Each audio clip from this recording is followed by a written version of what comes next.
Hello friends, मी आता नाशिकमध्ये काळाराम मंदिरला व्हिजिट केलेली आहे। खूप छान मंदिर आहे।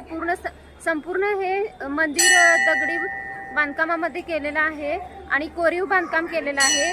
खूप छान आहे। प्रभू श्रीरामांची आणि राम लक्ष्मण सीता यांची मूर्ती आहे। तर खूप छान आहे हे मंदिर। नाशिकमधलं एकदम फेमस मंदिर आहे। तुम्ही आलात तर नक्की येथे व्हिजिट करा।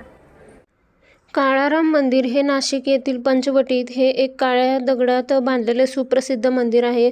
गोपिकाबाई पेशवे यांच्या आदेशानुसार पेशवांचे सरदार रंगराव ओडेकर यांनी हे मंदिर 1773 ते 1790 मध्ये बांधले आहे। येथे सीता व लक्ष्मण यांच्या मूर्ती आहेत।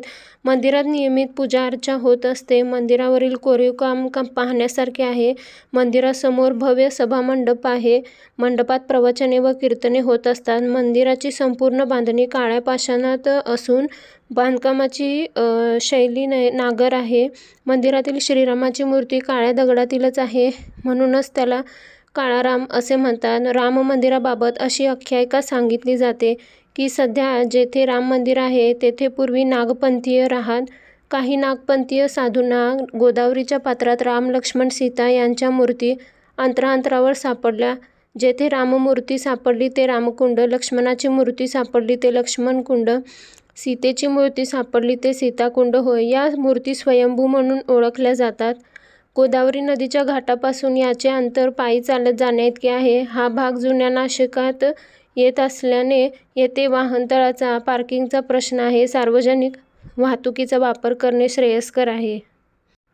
भारतातील दलित चळवळीच्या इतिहासात या मंदिराने महत्त्वाची भूमिका बजावली आहे। 20 मार्च इसवी सन 1930 रोजी या मंदिरात दलितांना प्रवेश मिळवण्यासाठी डॉ. बाबासाहेब आंबेडकरांच्या नेतृत्वाखाली मंदिराबाहेर मोठे आंदोलन उभे राहिले होते।